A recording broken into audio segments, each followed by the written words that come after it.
बिस्मिल्लाहिर्रहमानिर्रहीम अस्सलाम वालेकुम। Unit 4 human digestive system. हमारा जो आज का टॉपिक है वो है ह्यूमन डाइजेस्टिव सिस्टम, इंसान का निज़ाम इंहिज़ाम। तो आइए देखते हैं इस चैप्टर में हम क्या पढ़ेंगे और ये जो सिस्टम है ये क्या काम करता है और इसके जो कंपोनेंट्स हैं वो क्या है। सबसे पहले आप ये देखिए, आप जो भी खुराक लें, आप मिसाल के तौर पर आप एक सेब ले लें। जिस तरह हम पिछले चैप्टर में बैलेंस डाइट में पढ़ चुके हैं कि आप जो खुराक लेते हैं वो आपको एनर्जी देता है। तो आप जब भी कोई खुराक लेते हैं तो उसके साथ अंदर डाइजेस्ट सिस्टम में क्या काम हो रहा होता है, उसके ऊपर क्या फंक्शन हो रहे होते हैं, वो उसके साथ क्या करते हैं कि उससे आप एनर्जी लेते हैं। जब मैं आपको बैलेंस डाइट पढ़ा रहा था तो उसमें आपको मैंने मुख्तलिफ मिनरल और मुख्तलिफ जो डाइट्स है उसमें बताए थे और मुख्तलिफ न्यूट्रिएंट्स मैंने आपको बताया था कि वो हमारे बॉडी के लिए ज़रूरी है। उनमें हमने कार्बोहाइड्रेट, प्रोटीन और फैट्स और मुख्तलिफ किस्म के और भी केमिकल के नाम लिए थे कि वो हमारी बॉडी के लिए ज़रूरी है। तो ये जितने प्रोटीन हो गए, कार्बोहाइड्रेट्स हो गए, फैट्स हो गई, ये हमें बड़े मालिक्यूल है, इसे हम मैक्रो मालिक्यूल कहते हैं। ये साइज में बड़े होते हैं, ये कम्प्लेक्स इन स्ट्रक्चर होते हैं। जबकि हमारा सेल जो है वो उन मालिक्यूल के उन फॉर्म को लेता है जो सिंपल हो। तो ये जब बड़े मालिक्यूल हम ग़िज़ा में लेते हैं, ये हमारा सेल जो है उसको अब्ज़ॉर्ब नहीं कर सकता, हमारा सेल उसको नहीं ले सकता, ये हमारे सेल मेम्ब्रेन के थ्रू क्रॉस नहीं होते। तो हमारे बॉडी एक ऐसा प्रोसेस करते हैं, उन्हीं बड़े मालिक्यूल को, उन्हीं मैक्रो मालिक्यूल को डाइजेस्ट करते हैं, उसको छोटे-छोटे पीसेस में, छोटे-छोटे जिस मालिक्यूल से वो बने होते हैं, उनमें कन्वर्ट करता है। तो इसी प्रोसेस को हम डाइजेशन बोलते हैं।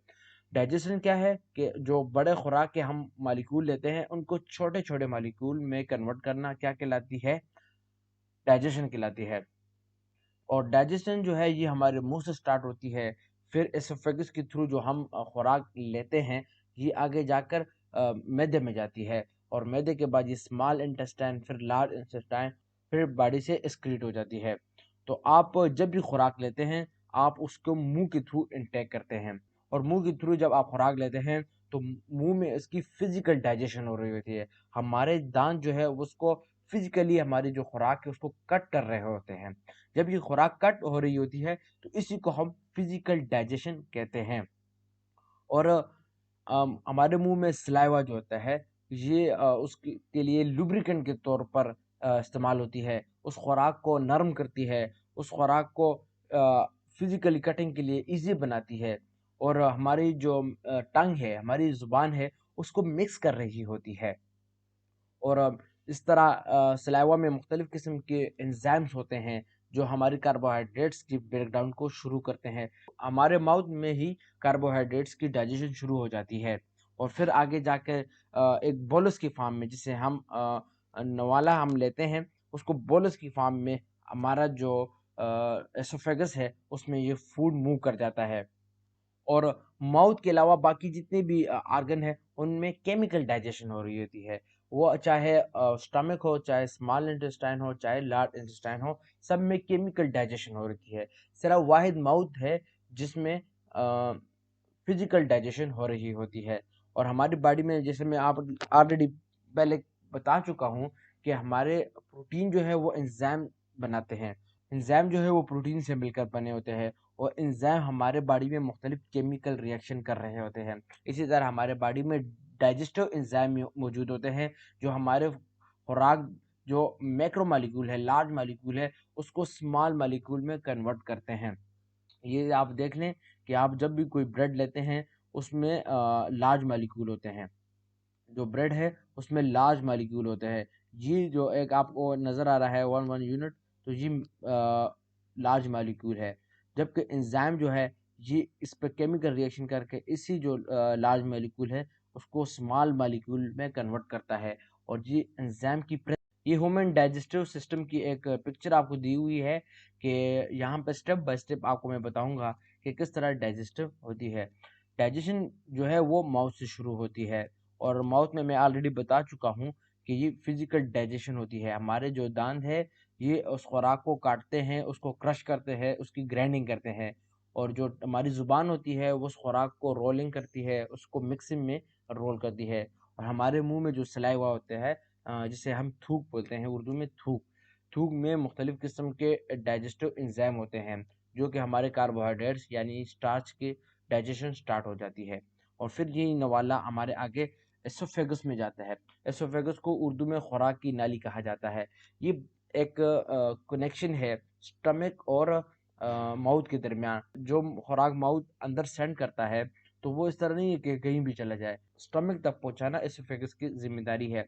और एसोफेगस जो है ये स्मूथ मसल से मिलकर बना होता है और ये कंट्रैक्ट और रिलैक्स होता है। जैसे मैं आपको पहले भी बता चुका हूँ कि मसल की ये प्रॉपर्टी है कि वो खुराक को मसल की ये प्रॉपर्टी है कि वो कंट्रैक्ट और रिलैक्स होता है और अपना फंक्शन परफॉर्म करता है। इसी तरह जब नवाला एसोफेगस में जाता है तो वो कंट्रैक्ट और रिलैक्स की वजह से उस खुराक के बोलस को पुश करता है ताकि वो स्टमक में चला जाए।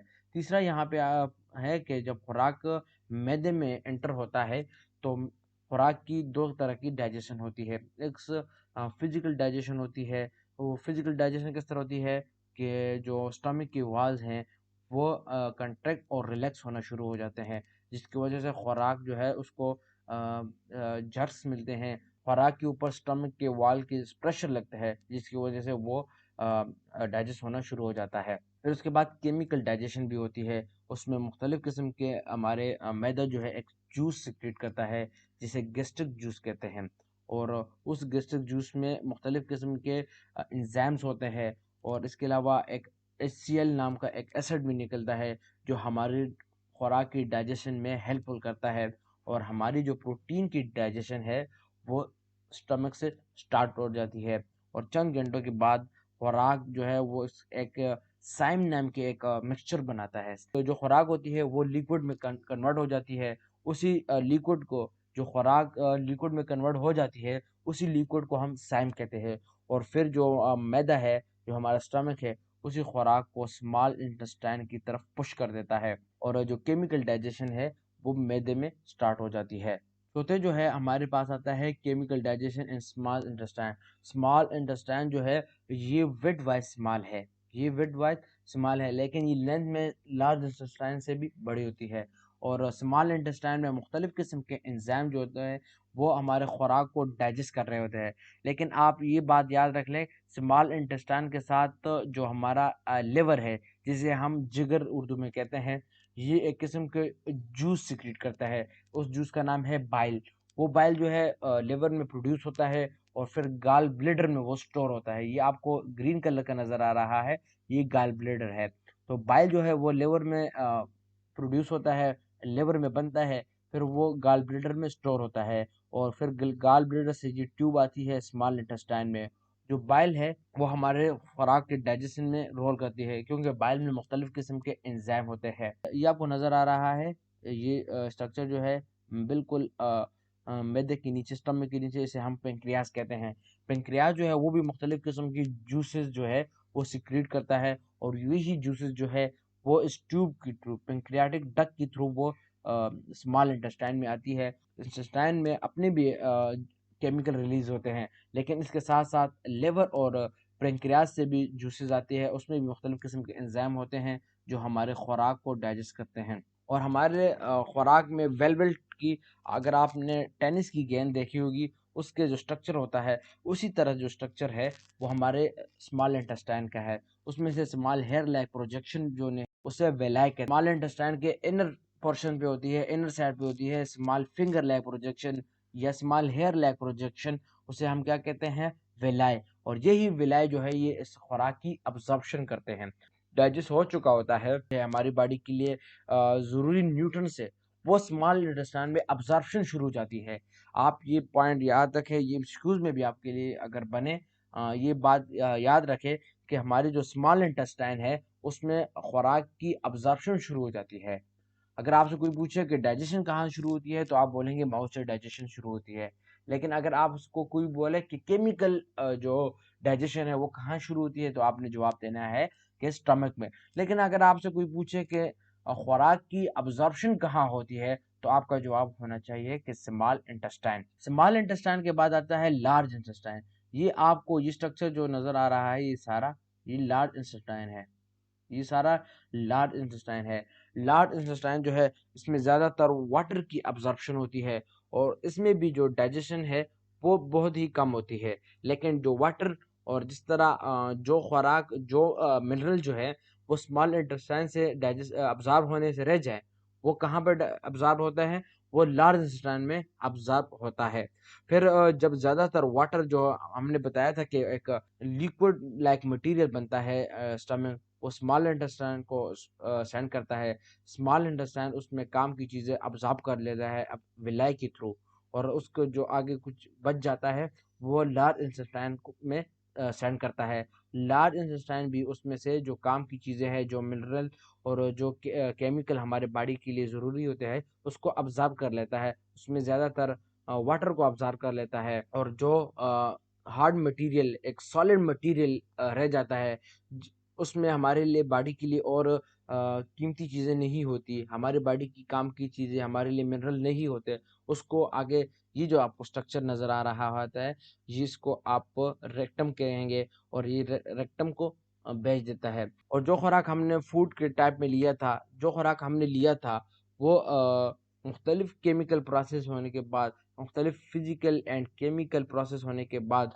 वो रेक्टम में एक सॉलिड वेस्ट के तौर पर रह जाती है, और इसे हम फीसेस कहते हैं। और यही फीसेस जो है, जो खुराक मुख्तलिफ शक्लों में मुख्तलिफ नामों से गुजर कर रेक्टम में आती है, उसे क्या कहते हैं? फीसेस कहते हैं। और यही फीसेस जो है एनएस के थ्रू इस बॉडी से डिस्चार्ज कर देते हैं, बॉडी से लीक कर लेते हैं। और जितनी भी खुराक जो है वो विलाई स्मॉल इंटेस्टाइन में अब्जॉर्ब होता है, और फिर यही जो विलाय है, इसके साथ हमारी सर्कुलेटरी सिस्टम की वीन्स और आर्टरीज जुड़ी होती है। फिर यही जो खुराक है ये ब्लड में इंक्लूड हो जाती है, और फिर यही आर्टरी जो है लिवर में जाती है, और फिर लिवर जो है उसमें मुख्तलिफ टॉक्सिक मटेरियल को हटाता है, और फिर इस जो हम कहते हैं हमारा लिवर जो है वो हमारा ब्लड बनाती है, हार्ट की तरफ जाती है, और हार्ट जो है मुख्तलिफ बॉडी के मुख्तलिफ पार्ट्स में उसको पंप करती है खून को। तो वह जो खुराक है, जो केमिकल, जो न्यूट्रंस हमने लिए हैं, वो हमारी हार्ट जो है बॉडी के मुख्तलिफ पार्ट्स को खून के थ्रू पहुंचा देता है। और इस स्ट्रक्चर में आपको विलाई नज़र आ रही है, ये छोटे छोटे, ये स्मॉल इंटेस्टाइन का इनर पोर्शन है, ये उसका इनर एरिया, सरफेस एरिया है, जहाँ पे खुराक डाइजेस्ट होती है। यहाँ पे हमारे सामने कुछ इंटरेस्टिंग फैक्ट्स लिखे हुए हैं। दांत होते हैं वो 20 होते हैं, और उसे दूध के दांत कहते हैं। फिर यही दांत जो है 6 से 12 साल की उम्र में गिर जाते हैं, और फिर एक 32 दांत एक एडल्ट में 32 दांत निकलते हैं, और वो जो दांत है उसे परमानेंट टीथ कहते हैं। और इसके अलावा एक और फैक्ट ये बताया हुआ है कि हमारे जो स्टमक है, वो उसमें जो एसिड जो मैंने कहा था प्रोड्यूस होता है, वो एसिड एक लोहे की बनी हुई कील को भी डाइजेस्ट कर सकता है, उसको महलूल, उसको डिजॉल्व कर सकता है। फिर ये सवाल बनता है कि अगर वो एक लोहे की कील को डाइजेस्ट कर सकता है, तो वो जो हमारा मैदा है उसको डाइजेस्ट क्यों नहीं कर रहा होता है? तो इसके जवाब ये है कि हमारे जो स्टमक है उसका जो इनर लेयर है, उन उसकी इंटरनल स्ट्रक्चर जो है वो एक लेयर से ढका होता है, उसे म्यूकस लाइनिंग बोलते हैं। म्यूकस लाइनिंग जो है ये हमारे स्टमक को प्रोटेक्ट करते हैं कि वो जो एसिड होता है, जो तेज़ाब प्रोड्यूस हो रहा होता है, वो हमारे स्टमक को डाइजेस्ट ना कर दे। तो म्यूकस लेयर जो है वो हमारे स्टमक को बचाती है।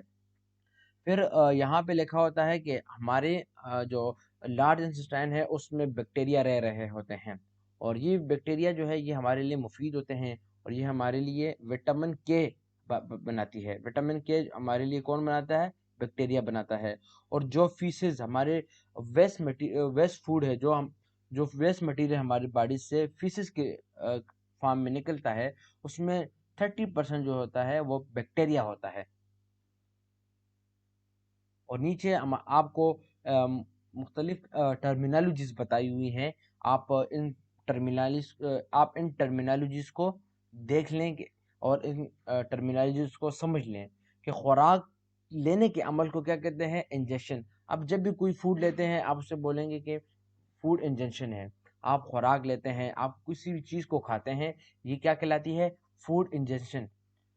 फिर उसी खुराक को मुंह में बड़े साइज को स्मॉल साइज में छोटे छोटे ज़रात में तकसीम करना, इस प्रोसेस को क्या बोलते हैं? Physical digestion. वो ब्रेक डाउन तो हो रही है लेकिन फिजिकली हो रही है, उसको क्या बोलते हैं? Physical digestion.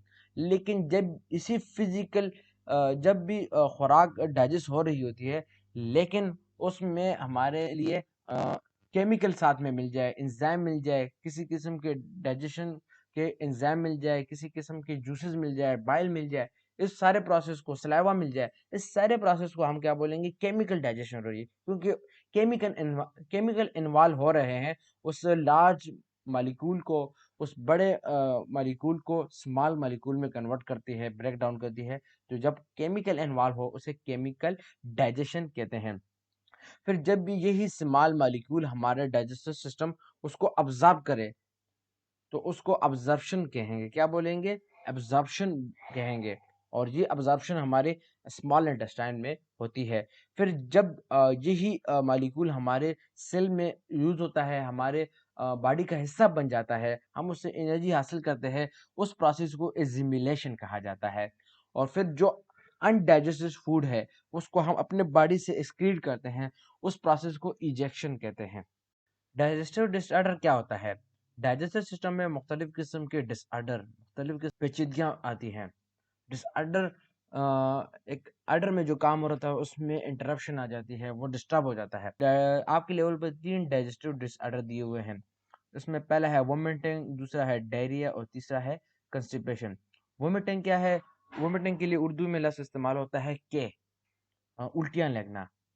तो आपके स्टमक में जितना भी मटेरियल होता है, आपके स्टमक उसको बाहर की तरफ स्पेल करता है, उसको बाहर की तरफ धकेलता है।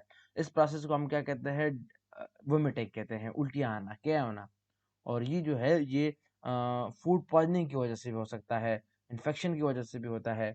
आपको जो क्या लगती है उसके मुख्तलिफ रीजंस हो सकते हैं। उसमें एक फूड पॉइजनिंग है, इन्फेक्शन भी हो सकता है, सर दर्द की वजह से हेडेक जो है वो भी वोमिटिंग काज करता है। फिर आता है डायरिया। डायरिया के लिए उर्दू में लफ्ज़ इस्तेमाल होता है दस्त। दस्त यानी पैचेस। आपके बॉडी में आपको जब रफ़ा हाजत के लिए आपको दिन में 3 से 4 मर्तबा या इससे ज़्यादा, दिन में 3 या उससे ज़्यादा जब आपको फीसेस को डिस्चार्ज करने की हाजत पेश आए, तो आप समझ जाएँ कि आपको फिर डायरिया हो, तो आपको डायरिया हुआ होता है। और आपको ये डायरिया किस वजह से हो सकता है कि आप ज़्यादा स्ट्रेस लें, आपको कोई भी इन्फेक्शन हो, कोलरा हो, इस तरह बीमारियों की वजह से आपके बॉडी में वाटरी जो मटेरियल है वो, आपका जो डाइजेस्टिव सिस्टम है वो वाटरी फूड को प्रॉपर्ली डाइजेस्ट नहीं कर रहा होता है, और वाटरी जो मटेरियल है वो आपके जो फूड लेते हैं वो जो फीसेस है उसकी स्ट्रक्चर वाटरी होती है। फिर आता है कंस्टिपेशन। कंस्टिपेशन के लिए उर्दू में लफ्ज़ होता है कब्ज़। आपको जब वही फीसेस, वही जो वेस्ट मटेरियल है वो बॉडी में से डिस्चार्ज करने में दुश्वारी का सामना करना पड़ रहा है, आपको उस फीसेस को बॉडी से डिस्चार्ज करने में मुश्किल पेश आ रही है, वो एक ड्राई कंडीशन में हो जाता है, उसमें वाटर जो लार्ज इंटेस्टाइन है वो ज़्यादा वाटर एब्जॉर्ब कर लेता है, तो वो जो फीसेस रह जाती है वो ड्राई और हार्ड हो जाती है, और उसको एनएल के थ्रू पास करना डिफ़िकल्ट हो जाता है, और इसी बीमारी को आप कंस्टिपेशन कह सकते हैं। की जो वजूहात है वो कुछ अद्वियात जो है वो इसकी मेन काजेज़ में है, और आप जो कम पानी लेते हैं ये भी इसकी एक वजह हो सकती है, कम एक्सरसाइज है, और जो डाइटरी फाइबर्स है, ये ऑलरेडी हम आपको डाइट में पढ़ा चुके हैं। डाइटरी फाइबर जो है उसकी इंटेक भी आप कम कर लें तो आपको कंस्टिपेशन हो सकती है। तो ये जो वोमिटिंग है, डायरिया है और कंस्टिपेशन है, ये डाइजेस्टिव डिसऑर्डर है। आपका जो डाइजेस्टिव सिस्टम है वो प्रॉपरली वर्कआउट नहीं कर रहा होता, तो आपको डाइजेस्टिव डिसऑर्डर काज हो जाती है। अब आते हैं एमसीक्यूज की तरफ। तो पहला एमसीक्यूज है, you take a piece of bread and break it into small pieces. आपने रोटी का एक टुकड़ा लिया और उसको मजीद छोटे छोटे टुकड़ों में तकसीम किया। तो ये किस चीज़ की एग्जाम्पल है? पहला है फिजिकल डाइजेशन, दूसरा है केमिकल डाइजेशन, तीसरा है एंजाइम एक्शन, और तीसरा जो है अब्जॉर्प्शन। तो ये अब्जॉर्प्शन तो बिल्कुल नहीं हो सकता, और एंजाइम एक्शन भी बिल्कुल नहीं हो सकता। ये सिर्फ डाइजेशन है। उसमें भी डाइजेशन में स्पेसिफिकली क्या है? फिजिकल डाइजेशन है। तो ऑप्शन ए जो है वो करेक्ट ऑप्शन है। दूसरा एमसीक्यूज है, bile help in fat digestion. जो बाइल है, जो लिवर बाइल को bile help in fat digestion. Bile जो है वो फैट की डाइजेशन को, फैट की ब्रेकडाउन में हेल्पफुल होता है। तो ये कौन सिक्रीट करता है? पहला ऑप्शन है स्टमक, दूसरा है पेंक्रियाज, तीसरा है लिवर और चौथा है गाल ब्लैडर। तो ये जो है ऑप्शन सी जो है लिवर, ये इसको सिक्रीट करता है और स्टोर कहाँ पे होता है? गाल ब्लैडर में। तीसरा एमसीक्यू है two parts of digestive system are involve in both physical and chemical digestion. आपके डाइजेस्टिव सिस्टम में दो पार्ट्स आपके डाइजेस्टिव सिस्टम में दो पार्ट्स ऐसे हैं जो केमिकल और फिजिकल डाइजेशन करती है। तो वो कौन कौन सी हो सकती है? ऑप्शन ए है माउथ एंड एसोफेगस, माउथ यानी मुंह और खुराक की नली। ऑप्शन बी है mouth and stomach. Option C है stomach and small intestine. Option D है स्मॉल एंड लार्ज इंटेस्टाइन। तो ऑप्शन बी जो है माउथ एंड स्टमक, ये फिजिकल डाइजेशन भी करती है और केमिकल डाइजेशन भी करती है। माउथ में जो फिजिकल डाइजेशन होती है वो टीथ कर रहे होते हैं, और जो केमिकल डाइजेशन है वो स्लाइवा कर रहा होता है। इसी तरह जो स्टमक है उसमें जो फिजिकल डाइजेशन हो रही है उसके मसल जो है स्मूथ मसल कंट्रैक्ट और रिलैक्स हो रहे होते हैं, जिससे इसकी फिजिकल डाइजेशन हो रही होती है। और HCl नाम का एसिड जो प्रोड्यूस होता है, मुख्तलिफ किस्म के जो गैस्ट्रिक जूस निकल रहे होते हैं, वो केमिकल डाइजेशन में इन्वॉल्व होते हैं। तो ऑप्शन बी जो है वो करेक्ट ऑप्शन है। फोर्थ नंबर एमसीक्यूज है the food you eat takes almost 24 hour to move from mouth to anus. आप जो खुराक लेते हैं वो तकरीबन 24 घंटे लेते हैं आपके मुंह से एनएस तक जाने में। तो ये मूवमेंट जो है कंट्रैक्शन एंड रिलैक्सेशन जो होती है, ये कौन से मसल करते हैं? ऑप्शन ए है कार्डिक मसल, ऑप्शन बी है smooth muscle, option D C है स्केलेटल मसल और ऑप्शन डी है वॉलेंटरी मसल। कार्डिक मसल जो है वो हार्ट में प्रेजेंट होते हैं, और हमारे जो स्मूथ मसल है, हमारे बॉडी में जितने भी इंटरनल ऑर्गन है हार्ट के अलावा, तो वो स्मूथ मसल से मिलकर बने हैं। स्केलेटल मसल जो आपको जो दिखाई दे रहे हैं होते हैं कि हमारे जो बाइसेप है और ट्राइसेप है, जो हमारे बाजू के ऊपर होता है, ये स्केलेटल मसल है। और ऑप्शन डी जो है वॉलेंटरी मसल, वो मसल जो हम खुद ब खुद मूव कर सके, कंट्रैक्ट कर सके, रिलैक्स कर सके, वो वॉलेंटरी मसल है। तो स्मूथ मसल जो है, हमारे जो इंटरनल डाइजेस्टिव सिस्टम मिलकर बना है वो स्मूथ मसल से मिलकर बना है। तो ये जो मूवमेंट हमारी शो हो रही होती है, ये स्मूथ मसल कर रही होती है। तो ऑप्शन बी जो है वो करेक्ट ऑप्शन है। फिफ्थ नंबर एमसीक्यूज है large molecule of food are broken into small molecule of food with the help of. जो बड़े मॉलिक्यूल है फूड के, वो स्मॉल मॉलिक्यूल में कौन तकसीम करता है? पहला है टीथ, दूसरा है टंग, तीसरा है मसल और चौथा है एंजाइम। जो ऑप्शन डी जो है एंजाइम, वो स्मॉल मॉलिक्यूल को जो लार्ज मॉलिक्यूल है उसको स्मॉल मॉलिक्यूल में कन्वर्ट करता है in the presence of enzyme. तो ऑप्शन डी जो है वो करेक्ट ऑप्शन है। सिक्स नंबर एमसीक्यू है that undigested food is remove from the body by the process of. किस प्रोसेस के थ्रू जो हमारे वेस्ट मटेरियल है, जो खुराक डाइजेस्ट नहीं हुआ है, उसको बॉडी से किस प्रोसेस के थ्रू हम लीव करते हैं, डिस्चार्ज करते हैं? तो पहला ऑप्शन है इंजेशन, दूसरा ऑप्शन है डाइजेशन, तीसरा ऑप्शन है अब्जॉर्प्शन और चौथा ऑप्शन है इजेशन। तो इंजेशन उस प्रोसेस को कहते हैं जिसमें हम खुराक को लेते हैं, तो ये ऑप्शन तो बिल्कुल नहीं हो सकता। दूसरा है डाइजेशन, डाइजेशन में खुराक को तकसीम करना, छोटे छोटे मॉलिक्यूल में तकसीम करना, तो ये भी नहीं है। तीसरा है अब्जॉर्प्शन, खुराक को जब्स करना जो स्मॉल इंटेस्टाइन में होता है, ये ऑप्शन भी ठीक नहीं है। लास्ट ऑप्शन बचता है इजेशन, तो वो करेक्ट ऑप्शन है। तो लास्ट ऑप्शन जो है इजेशन, वो करेक्ट ऑप्शन है। 7 number MCQs है the small food molecule produced after the digestion of food are taken into other parts of a body। जो आप खुराक लेते हैं, जो आप अब्जॉर्ब कर लेते हैं, वो आपके जिस्म के दूसरे अज़ा तक कौन पहुंचाता है? ऑप्शन ए जो है मसल है, ऑप्शन बी स्लाइवा है, ऑप्शन सी ब्लड है और ऑप्शन डी इंटेस्टाइन है। तो मसल तो नहीं करता, स्लाइवा भी नहीं करता, इंटेस्टाइन भी नहीं करता। तो ब्लड जो है ये हमारे जो खुराक को अब्जॉर्ब करते हैं, दूसरे अज़ा तक कौन पहुंचाता है? ब्लड पहुंचाता है। ऑप्शन सी करेक्ट ऑप्शन है। 8 नंबर एमसीक्यूज है बाइल स्टोर इन। बाइल जो है वो किस में स्टोर होता है? लिवर, गाल ब्लैडर, पेंक्रियाज और स्मॉल इंटेस्टाइन। तो लिवर में वो सिक्रीट होता है, गाल ब्लैडर में वो स्टोर होता है। पेंक्रियाज और स्मॉल इंटेस्टाइन जो है वो बाइल को स्टोर नहीं करते। अलबत्ता जो बाइल है वो स्मॉल इंटेस्टाइन में जाकर फूड डाइजेशन में हेल्पफुल होता है। एमसीक्यूज नंबर 9 है the food we eat may be solid or liquid, but stomach convert it into, जो खुराक हम लेते हैं वो सॉलिड या लिक्विड में हो सकता है, लेकिन जो हमारा स्टमक है उसको कन्वर्ट करता है। ऑप्शन ए है सोपी जेल, ऑप्शन बी है सोपी मिक्सचर, ऑप्शन सी है सॉलिड बॉल, ऑप्शन डी है वाटरी सॉल्यूशन। तो इसमें जो सोपी जेल है ये ऑप्शन नहीं होता, क्योंकि जेल जो है वो ज़्यादा गाढ़ा होता है। सोपी मिक्सचर जो करेक्ट ऑप्शन है, क्योंकि जो फूड होता है, जो हम खुराक लेते हैं, वो सॉलिड में हो या मिक्सचर में हो, तो वो उसको मिक्सचर में बनाता है, उसमें मुख्तलिफ किस्म के केमिकल ऐड करता है, मुख्तलिफ किस्म के जो गैस्ट्रिक जूस है उसको ऐड करता है, HCl को ऐड करता है, मुख्तलिफ किस्म के एंजाइम को ऐड करता है, और जो ऑप्शन बी है वो करेक्ट ऑप्शन है। लास्ट एमसीक्यूज 10 नंबर एमसीक्यूज है, stomach produce enzyme and acid for digestion of. जो स्टमक है वो एंजाइम को किस लिए प्रोड्यूस करता है, और एसिड जो प्रोड्यूस करता है वो किसके लिए प्रोड्यूस करता है। पहला ऑप्शन है कार्बोहाइड्रेट्स, दूसरा ऑप्शन है प्रोटीन, तीसरा ऑप्शन फैट्स है, और लास्ट ऑप्शन जो है ऑयल है। तो प्रोटीन के लिए जो हमारा स्टमक है वो मुख्तलिफ किस्म के एंजाइम को प्रोड्यूस करता है, HCl नाम का एसिड प्रोड्यूस करता है ताकि प्रोटीन की डाइजेशन हो। तो ऑप्शन बी जो है वो करेक्ट ऑप्शन है।